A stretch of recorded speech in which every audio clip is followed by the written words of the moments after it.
Stéphane Opie, je suis viticulteur depuis plus de 30 ans. On est sur la commune de Bassac, en plein cœur des Charentes. Le domaine existe depuis 1867 et depuis, il y a une fabrication de cognac et de pinot qui sont dans la famille depuis toujours.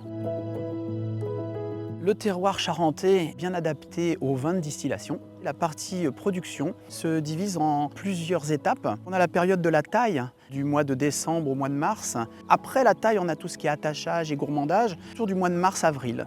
En mai-juin, on a la période des relevages et arrivé à la période du mois de septembre-octobre, où on va commencer à voir la maturité des raisins. Les raisins blancs commencer à se dorer jusque pour arriver au mois d'octobre, où on va avoir le début des vendanges, la préparation des cuves et du chai pour recevoir la nouvelle récolte.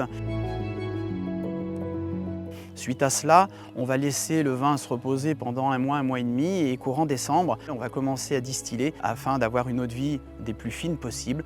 Notre particularité en Charente, c'est quand même d'avoir une distillation qui s'effectue à repasse. On distille le vin 2 fois. On ne gardera que le cœur, la partie principale de cette deuxième distillation. On a 2 alambics, dont un qui est à ce jour le plus petit, le plus vieux, encore en fonctionnement en Charente, puisqu'il date de 1867.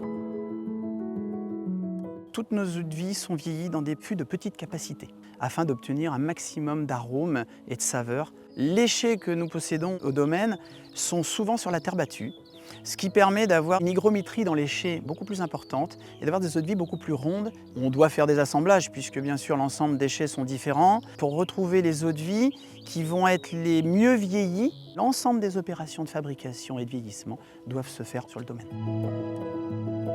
On a donc les 3 catégories de cognac. On a le VS, le VSOP et le XO. On a un VS qui va avoir plusieurs années de vieillissement en fût de chai pour obtenir vraiment quelque chose d'assez fin, délicat, mais qui garde une certaine vigueur.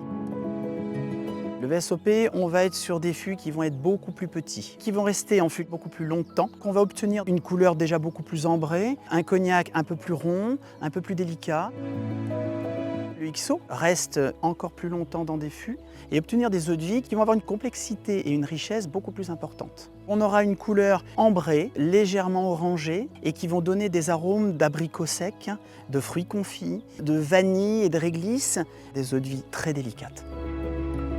La spécificité des pinots de notre domaine réside dans le sens où le vieillissement a une part très importante dans nos pinots.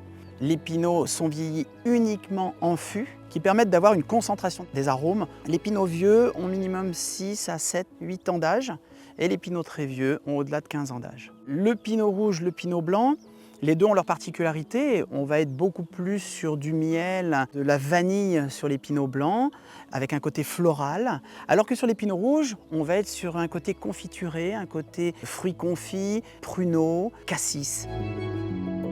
Pour les très vieux pinots, les arômes de fraîcheur vont laisser place à des arômes plus confiturés encore, qui vont être vraiment sur le fruit confit. On a vraiment des arômes complexes qui auront passé 15 ans à vieillir ensemble.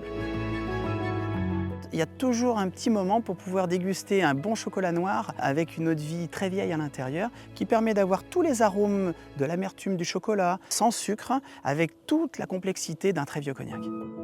Le domaine permet d'accueillir l'ensemble des clients et puis on a la particularité d'avoir un point de vente sur l'île d'Oléron, à Saint-Trojan-les-Bains, où on a l'ensemble de la gamme et toujours quelqu'un pour vous accueillir et profiter des meilleurs moments autour d'un verre de pinot.